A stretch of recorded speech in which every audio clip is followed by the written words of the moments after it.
نحمده ونصلي ونسلم على رسوله الكريم اما بعد بسم الله الرحمن الرحيم عن انس قال قال رسول الله صلى الله عليه وسلم ابو بکر و عمر سیدا اقوال اہل الجنت من الاولین والآخرین الا النبیین والمرسلین رواہ الترمذی۔ حضرت انس بن مالک رضی اللہ تعالی عنہ سے روایت ہے،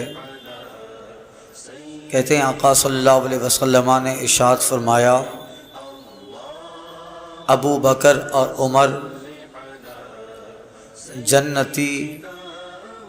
اڈھیر عمر کے لوگوں کے سردار ہیں، اولین اور آخرین میں سے، سوائے نبی اور مرسلین اعظام کے۔ نبیوں اور رسولوں کو چھوڑ کر اڈھیر عمر کے لوگوں کے سردار ہیں حضرت ابو بکر اور حضرت فاروق اعظم۔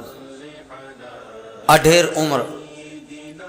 جوانی اور بڑھاپے کے درمیان کا جو وقت ہوتا ہے وہ کہولت اس کو کہا جاتا ہے،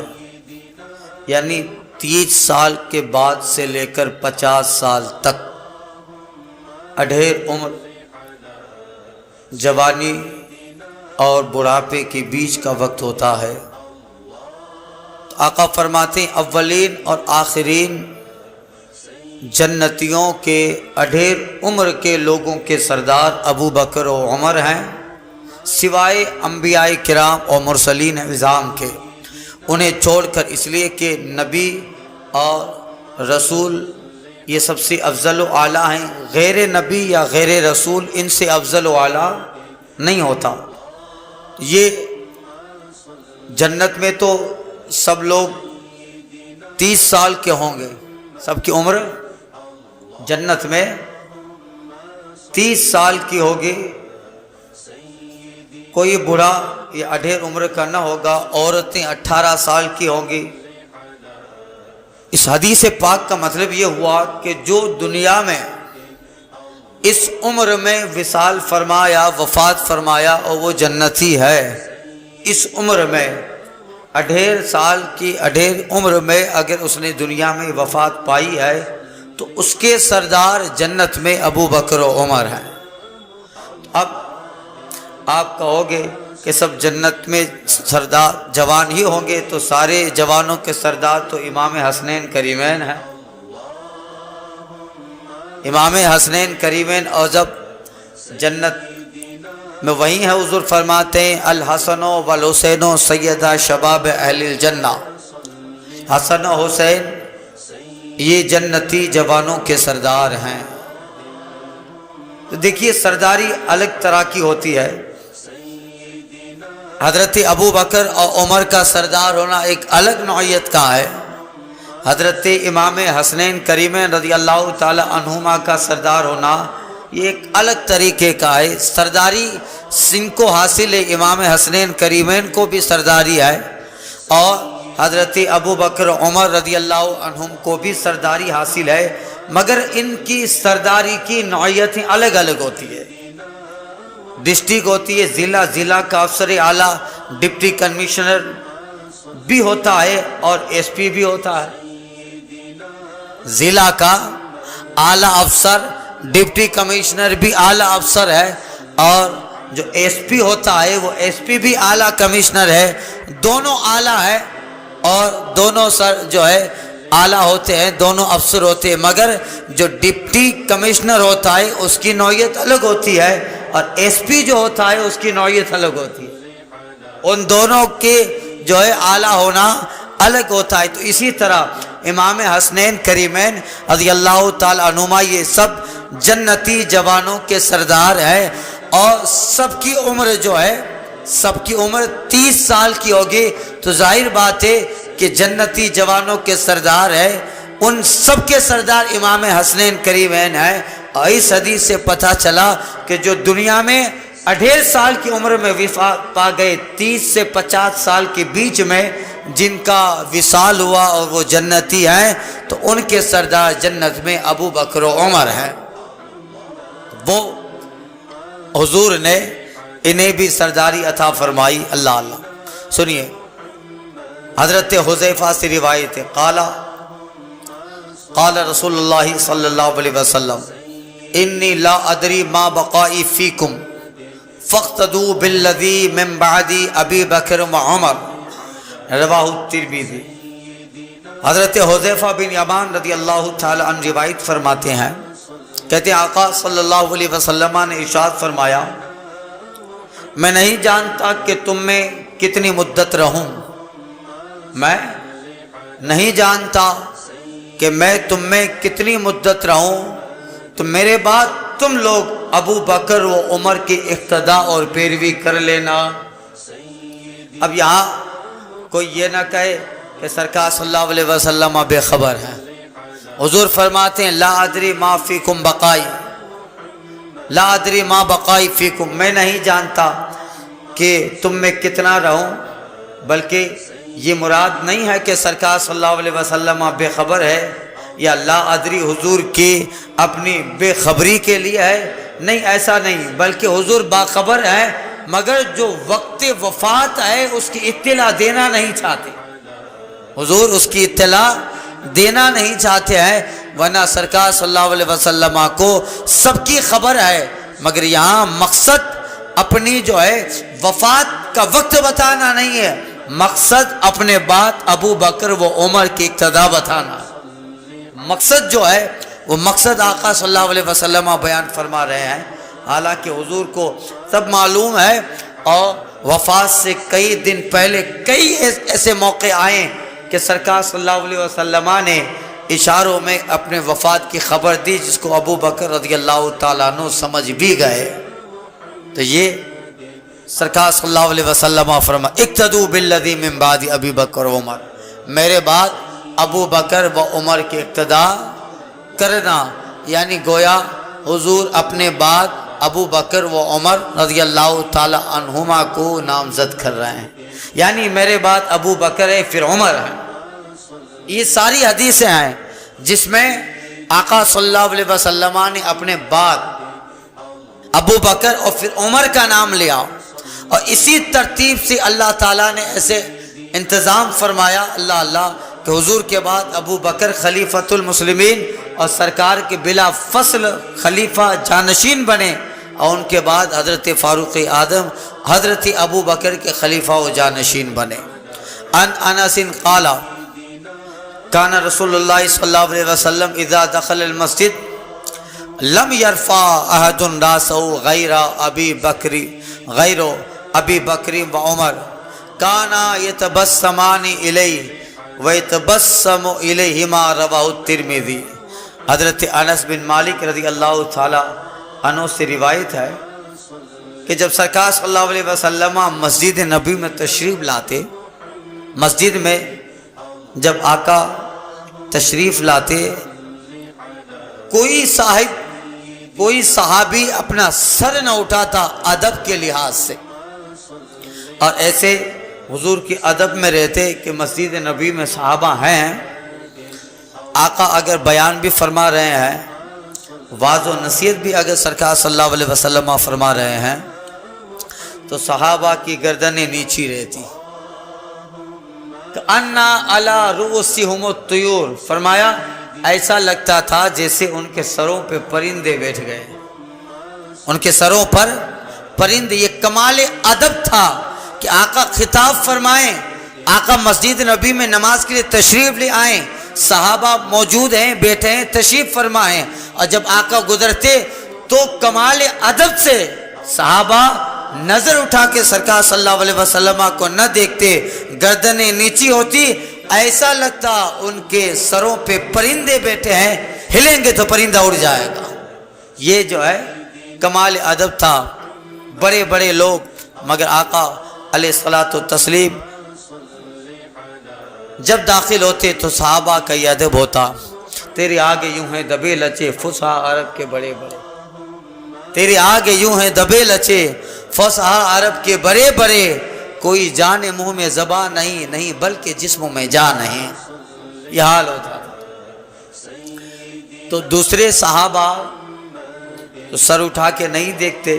مگر اللہ اللہ جیسے سرکار صلی اللہ علیہ وسلم مسجد میں داخل ہوتے، حضرت انس بن مالک کہتے ہیں کوئی صاحب اپنا سر نہ اٹھاتے سوائے ابو بکر و عمر کے، وہ نظر اٹھاتے اور جب آقا تشریف لاتے یتبسمان الیہ، وہ آقا کو دیکھ کر مسکراتے، ویتبسم الیہما، آقا انہیں دیکھ کے مسکرا لیتے۔ یہ محبت تھی، یہ محبت تھی، اور حضور کا پیار ان کے لیے اور ان کے دل میں حضور کی حد درجہ محبت تھی۔ اللہ اللہ کہ آقا کی بارگاہ سے ایسے نوازے گئے تھے کہ یہ دیکھتے آقا علیہ الصلوۃ والتسلیم کو سر اٹھا کر نظریں اٹھا کر آقا ان دونوں کو دیکھ کر مسکراتے، یتبسمان الیہ، یہ مصطفیٰ کو دیکھ کر مسکراتے اور آقا انہیں دیکھ کے مسکراتے، اور اسی حال میں آقا یا تو مصلی پہ آتے یا مسجد نبی کے ممبر پہ آتے۔ اللہ اللہ یہ جو ہے ان کی قدر اہمیت۔ اب اس کا مطلب یہ نہیں کہ یہ ادب نہیں کرتے تھے، دوسرے صحابہ نظر نہیں اٹھاتے تو انہوں نے کیوں اٹھائی؟ ارے ان کا معاملہ الگ تھا، انہیں بہت کمال قرب تھا مصطفیٰ سے، اور آقا سے ان کو ایسا نوازا گیا تھا کہ اس نظر اٹھانے میں بھی، مسکرانے میں، اور ان کو دیکھ کے حضور کے مسکرانے میں بھی بہت ساری حکمتیں تھیں۔ یہ جو ہے ان کا حال تھا۔ اللہ اللہ یہ سرکار صلی اللہ علیہ وسلم کتنی محبت فرماتے، یہ وہ احادیث کو صاحب مشکات نے ذکر کیا ہے جن میں ابو بکر و عمر کا ساتھ میں نام۔ اللہ اللہ ان ابن عمر ان النبی صلی اللہ علیہ وسلم خرج ذات یوم ودخل المسجد وابو بکر و عمر احدهما عن یمینہ والاخر عن شمالہ وهو آخذ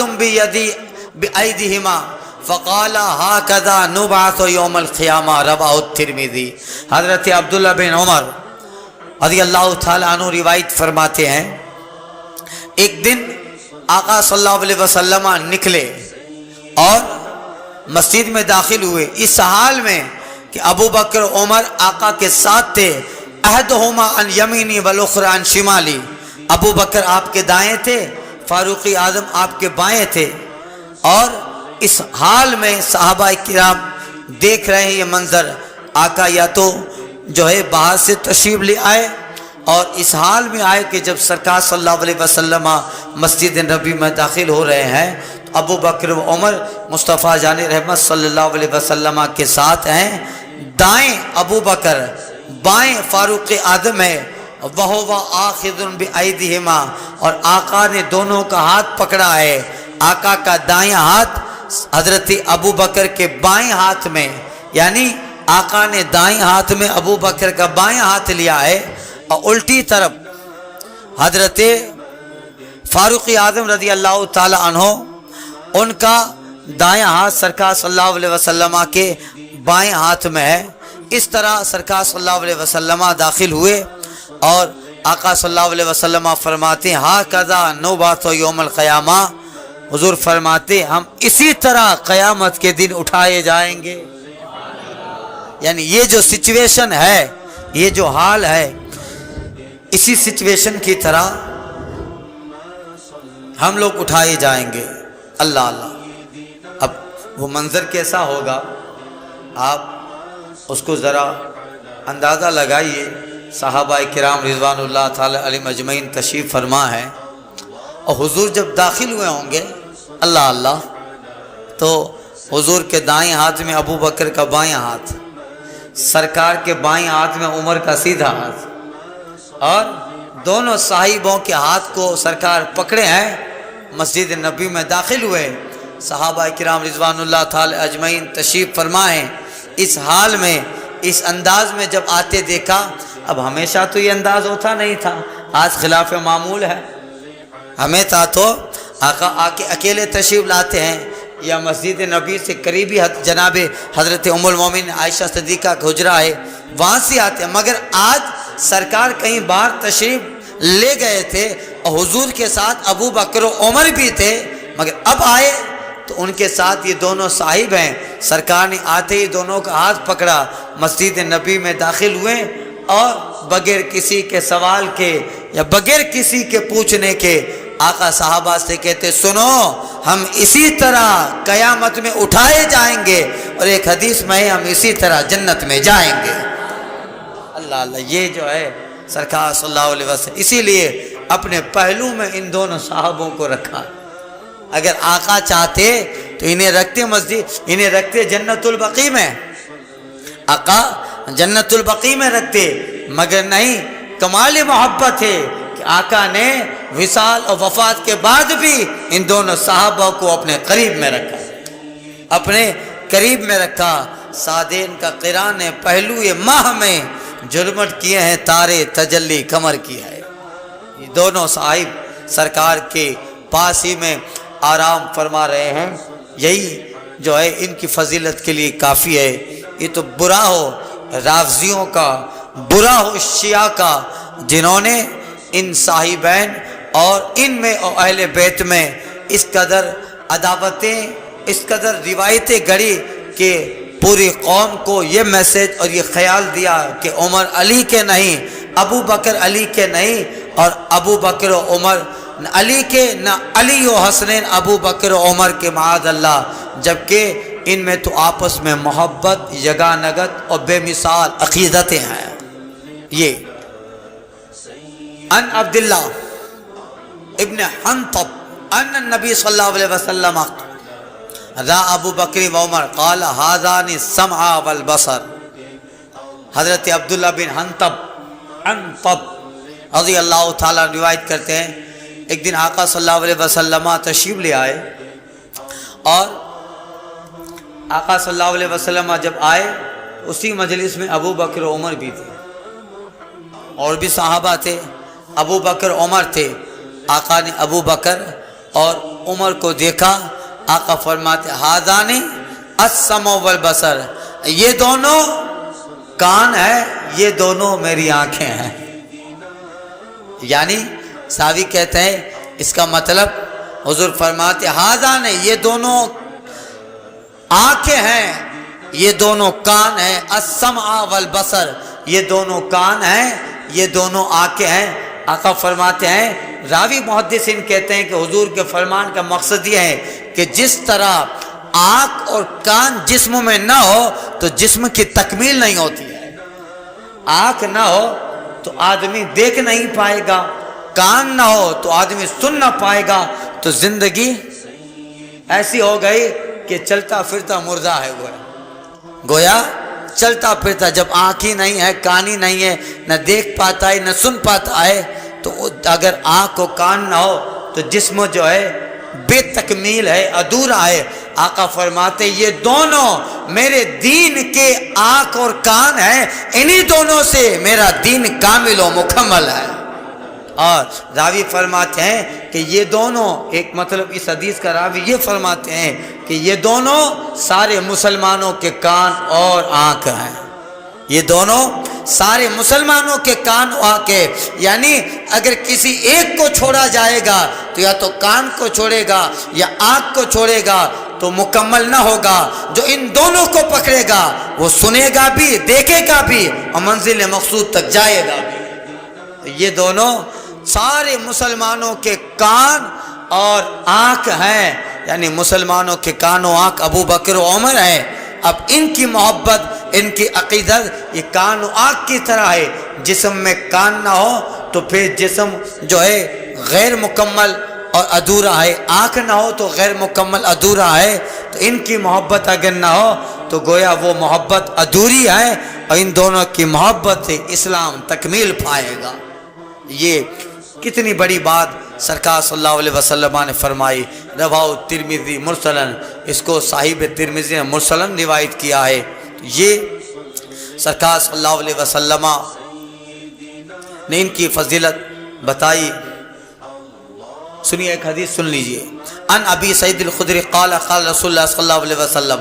ما من نبی الا ولو وزیران من اہل السماء ووزیران من اہل الارض فاما وزیرایا من اہل السماء فجبریل و میکائیل واما وزیرایا من اہل الارض فابو بکر و عمر۔ آقا فرماتے ہیں، حضرت ابو سعید خدری روایت کرتے ہیں، آقا فرماتے ہیں کوئی ایسا نبی نہیں تھا مگر یہ کہ اللہ تعالیٰ اس کے آسمان میں دو وزیر بنا تھا، زمین میں اس نبی کے 2 وزیر بناتا، تو سنو صحابہ، میرے آسمان میں 2 وزیر جبرائیل و میکائیل ہے، اور میرے زمین کے 2 وزیر ابو بکر عمر ہیں۔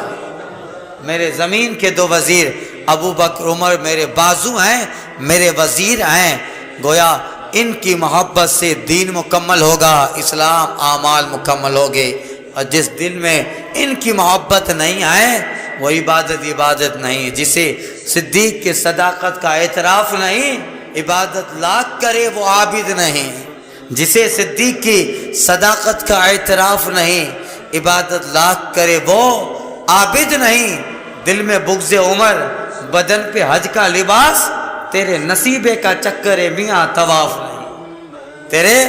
نصیبے کا چکر ہے، دھکا کھا کے آ جاتا ہے، ویکیشن بنا کے آتا ہے۔ جہاں صاحبین ابو بکر عمر، علی اور فاطمہ و عثمان اور جناب عائشہ صدیقہ، ان اہل بیت و صحابہ کی محبت میں کسی ایک کی بھی محبت نہیں ہے تو نصیبے کا چکر ہے۔ نہ کعبہ میں جا کر پناہ ملے، نہ حجر اسود اس کا گناہ لے۔ جہاں محبتیں ہیں وہیں وہ ساری حدیثیں ہیں جو آقا نے بیان فرمائی ہیں۔ ورنہ تو شیعہ بھی جاتا ہے حج کرنے، رافضی بھی جاتے ہیں، تو وہ حج نہیں ہے، وہ صرف چکر کھا کے آ جاتا ہے۔ تیرے نصیبے کے چکر ہے میاں، طواف نہیں، دھکا کھا کے آ گیا، ویکیشن منا کے آ گیا، خریدی کر کے آ گئے، وہ حج نہ ہوا۔ حج نہ ہوا، حج تو کیا اس نے بڑے لطف و الطاف سے، ایمان چمٹ کے رہ گیا کعبے کے غلاف سے۔ اللہ تعالیٰ ان کی صاحبین کی، اہل بیت اطہار کی سچی محبت عطا فرمائے، اور جن میں ان کی محبت ہے انہی کا بیڑا پار ہے۔ وہابیوں کا بیڑا غرق، رافضیوں کا بیڑا غرق، قادیانی کا بیڑا غرق، ناصبیوں کا بیڑا غرق، شیعوں کا بیڑا غرق، خارجیوں کا بیڑا غرق۔ اہل سنت کا ہے بیڑا پار اصحاب حضور، اہل سنت کا ہے بیڑا پار اصحاب حضور، نجم ہیں اور ناو ہے عطرت رسول اللہ۔ الفاظ